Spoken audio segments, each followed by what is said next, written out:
Hello everyone, my name is Aditya Kumar और मैं आपको बताने वाला हूँ ग्रिड के बारे में। वेबसाइट को कई अलग अलग डिवाइस पे चलाया जाता है और इन सभी डिवाइस पे उनका साइज अलग अलग होता है, जिसकी वजह से वेबसाइट के कंटेंट और डिवाइस बिखरे हुए और अनऑर्डर्ड दिखाई देते हैं। लेकिन इन प्रॉब्लम को सॉल्व करने के लिए वेबसाइट में ग्रिड सिस्टम का यूज किया जाता है, जिससे वेबसाइट रेस्पॉन्सिव बनती है। रेस्पॉन्सिव वेबसाइट का मतलब यह है कि वेबसाइट को किसी भी डिवाइस पे चलाया जाए तो वो उस डिवाइस की स्क्रीन के अकॉर्डिंग ऑटो एडजस्ट हो जाए, जिससे यूजर्स को वेबसाइट यूज करना और भी आसान हो जाए। किसी भी साइट को रेस्पॉन्सिव बनाने के लिए उसमें ग्रिड सिस्टम अप्लाई किया जाता है। ग्रिड सिस्टम का यूज करने से वेबसाइट के सभी कंटेंट सिस्टमेटिक सेट हो जाते हैं और कंटेंट सही क्रम में शो होते हैं। ग्रिड सिस्टम को क्रिएट करने के लिए एक बेसिक लेआउट बनाया जाता है और इसे बनाने के लिए चलते हैं हमारी स्क्रीन की ओर। So let's start.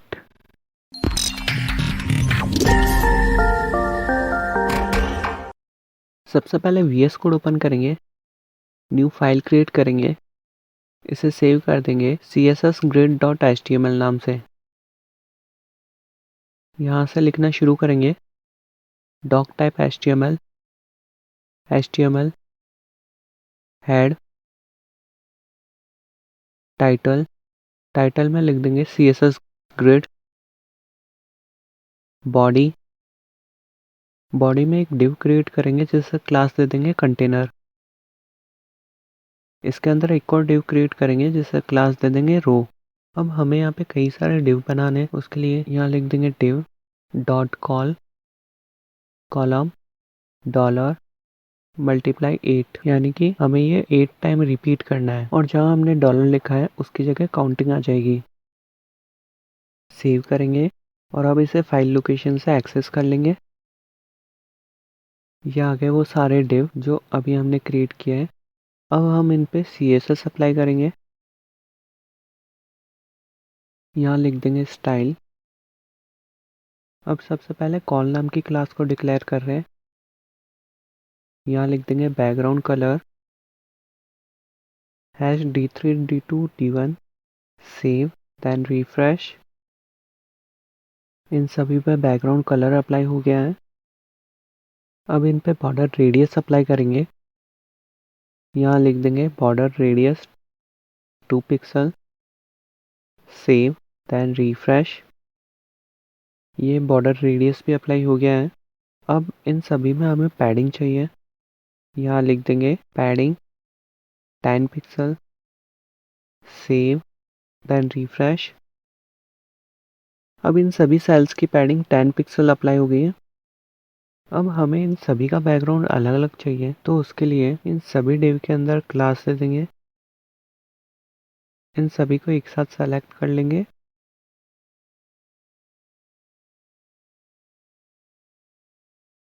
यहाँ लिख देंगे CLR डैश 1 2 3 4 5 6 7 8। अभी हमने केवल इसमें क्लास ऐड की है, इससे आउटपुट पे कोई फर्क नहीं पड़ेगा। अब हम इसमें CSS डिक्लेयर करेंगे। यहाँ लिख देंगे .CLR1 बैकग्राउंड कलर। ये कोड बार बार काम आएगा इसलिए हम इसे कर लेते कॉपी। अब यहाँ लिखेंगे #009933। Save then refresh. कॉलम 1 पर बैकग्राउंड कलर अप्लाई हो गया है। अब कॉलम 2 पर अप्लाई करेंगे। जो अभी हमने कॉपी कर रखा था उसे यहाँ पेस्ट कर देंगे और 1 की जगह 2 कर देंगे। यहाँ लिखेंगे #ED5151। Save then refresh. Column 2 पर भी बैकग्राउंड कलर अप्लाई हो गया है। अब कॉलम 3 पर करेंगे। यहाँ लिख देंगे #8856D7। Save then refresh. इस पर भी बैकग्राउंड कलर अप्लाई हो गया है। अब अगले पर करेंगे, इसे कर देंगे 4। यहाँ लिख देंगे #E8EB24। Save then refresh. इस पर भी बैकग्राउंड कलर अप्लाई हो गया है। अब अगले पर बैकग्राउंड कलर अप्लाई करेंगे, इसे कर देंगे 5। यहाँ लिख देंगे #D30C9F। रिफ्रेश। अब नेक्स्ट पर यहाँ कर देंगे 6। यहाँ लिख देंगे #FD6015, सेव, रिफ्रेश। अब नेक्स्ट कॉलम पे अप्लाई करेंगे, इसे कर देंगे 7, #2FB2F1, save, then refresh. Column 7 पर भी अप्लाई हो गया है। अब कॉलम 8 पर करेंगे, यहाँ लिख देंगे 8 और बैकग्राउंड कलर में यहाँ लिख देंगे #27BF80, save, then refresh. Column 8 पर भी बैकग्राउंड कलर अप्लाई हो गया है। हमने इन सभी के अंदर बैकग्राउंड कलर अप्लाई कर दिया है। अब ये सारे डिव जिस डिव के अंदर है, हम उस पर CSS अप्लाई करेंगे। यहाँ लिख देंगे .रो डिस्प्ले ग्रिड, यानी कि हमें इसका व्यू ग्रिड में चाहिए। अभी हम आउटपुट देख रहे हैं तो इस पर कोई फ़र्क नहीं पड़ेगा, क्योंकि अभी हमें कुछ और भी CSS अप्लाई करनी होगी। हम यहाँ लिख देंगे grid template column 200 pixel 200 pixel 200 pixel, save, then refresh. अब ये सभी कॉलम्स 200 पिक्सल के हो गए, क्योंकि हमने इसके अंदर ग्रिड यूज़ किया है और हमने यहाँ बता दिया कि ग्रिड के सभी कॉलम 200 पिक्सल के होंगे। अब जिस तरह से हमने इसके कॉलम को डिफाइन किया है, वैसे ही इसके रो को भी डिफाइन कर सकते हैं।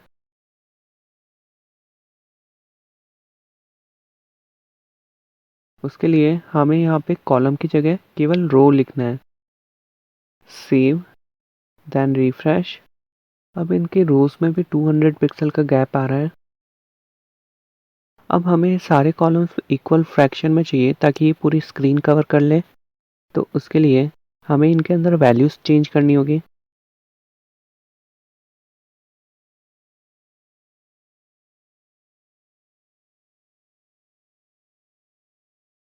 यहाँ लिख देंगे 1FR, यानी कि इसमें हम इसका फ्रैक्शन चेंज कर रहे हैं। अब इसके स्क्रीन साइज को चेंज करके देखेंगे।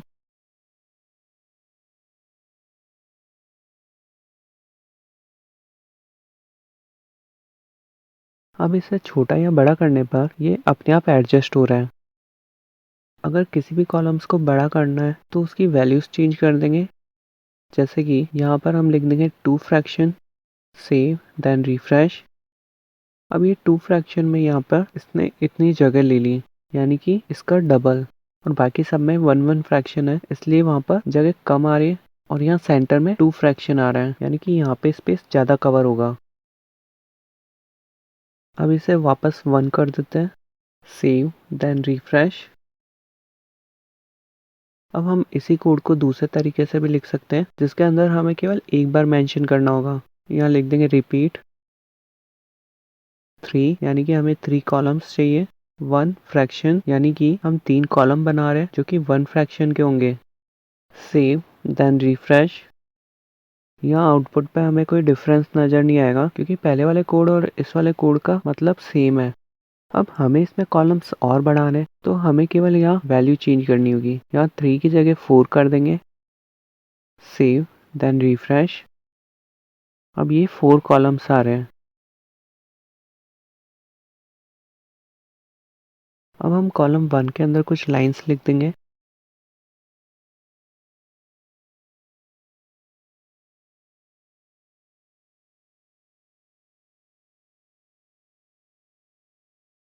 Save, then refresh. अब यहाँ देख सकते हैं कि हमने जो यहाँ पर लिखा था वो पूरी तरह से शो नहीं हो रहा, क्योंकि हमने ग्रिड टेम्पलेट रोज की वैल्यू 200 पिक्सल दे रखी है। अगर हमें अपने कॉलम की मिनिमम विड्थ पिक्सल में और मैक्सिमम विड्थ फ्रैक्शन में चाहिए, तो इसे भी हम अप्लाई कर सकते हैं। उसके लिए इसे कर देते हैं कमेंट। यहाँ लिखेंगे grid template column repeat autofill min max 200 pixel, 1FR। इस लाइन का मतलब यह है कि हम एक कॉलम क्रिएट कर रहे हैं जिसकी मिनिमम विड्थ 200 पिक्सल और मैक्सिमम 1FR में होगी, और ये अवेलेबल स्पेस के अकॉर्डिंग ऑटो फिल हो जाएगा। Save, then refresh. अब ये सभी कॉलम्स 200 पिक्सल के हो गए। अब स्क्रीन का साइज जैसे जैसे हम चेंज करेंगे वैसे वैसे ही अपने आप एडजस्ट होते जाएंगे, और जैसे ही मिनिमम विड्थ 200 पिक्सल से कम होती है तो ये नेक्स्ट लाइन में शिफ्ट हो जाते हैं।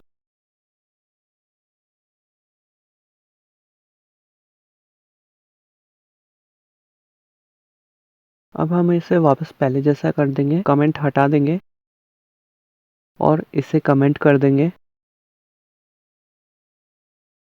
Save, then refresh. अब ये पहले जैसा हो गया है। अब हमने जो कॉलम 1 के अंदर लिखा था वो हमें पूरा दिखाई दे रहा है, क्योंकि हमने ग्रिड टेम्पलेट रोज वाली लाइन को कमेंट कर रखा है, इसलिए इसके अंदर जितना कंटेंट होगा वो सारा कंटेंट यहाँ पे शो हो जाएगा। अब हम इस कंटेंट को हटा रहे हैं, इसकी जगह लिख देंगे कॉलम 1, सेव, देन रिफ्रेश। ये अप्लाई हो गया है। अब ये जितने भी सेल्स आ रहे हैं इन सभी के बीच में हमें गैप चाहिए, तो उसके लिए यहाँ लिख देंगे grid gap 20 pixel, save, then refresh. अब इन सभी के अंदर गैप आ चुका है।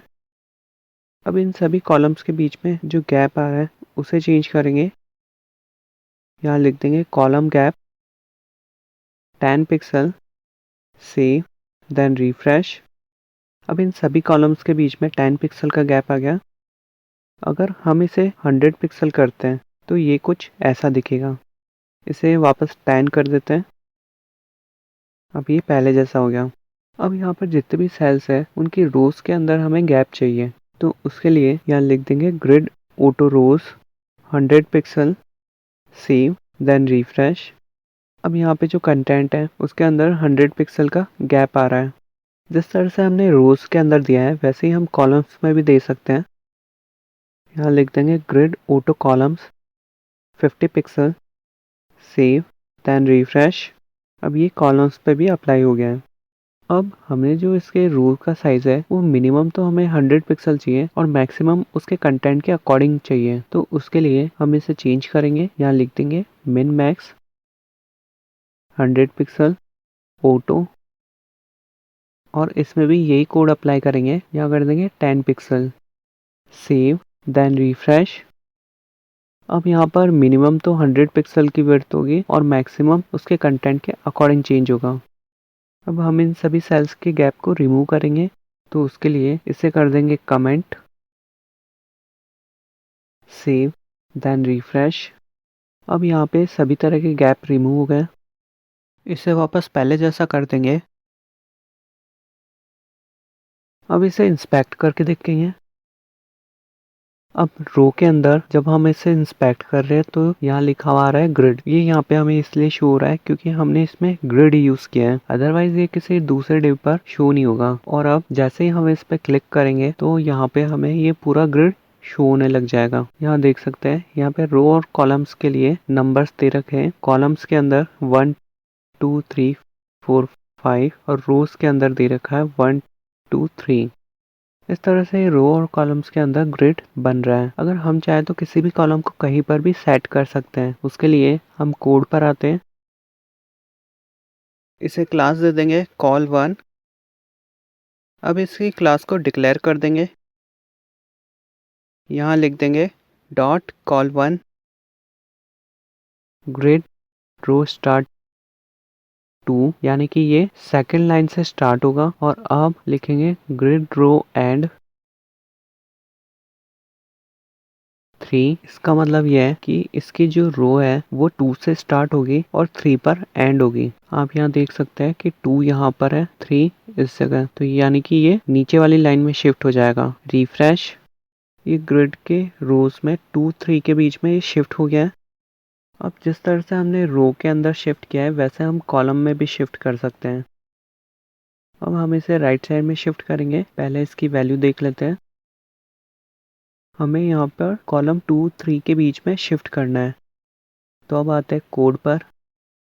यहाँ लिख देंगे grid column start 2, grid column end 3, save, then refresh.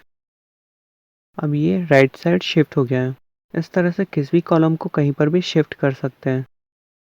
अब हम कॉलम 2 के रोज को बढ़ाएंगे। उसके लिए चलते हैं कोड पर। इसके अंदर इक्वल क्लास दे देंगे कॉल टू और इसे डिक्लेयर करेंगे dot col two grid row start 1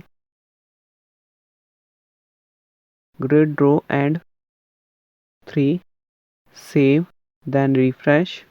अब आप यहाँ देख सकते हैं ये रो 1 से स्टार्ट हो रहा है और रो 3 पर एंड हो रहा है। वापस ग्रिड व्यू देखेंगे, ये देख सकते हैं आप 1 से 3 तक आ चुका है ये। अब हम कॉलम 3 को बढ़ाएंगे। यहाँ क्लास ऐड कर देंगे कॉल 3 और अब इसे डिक्लेयर करेंगे डॉट कॉल 3।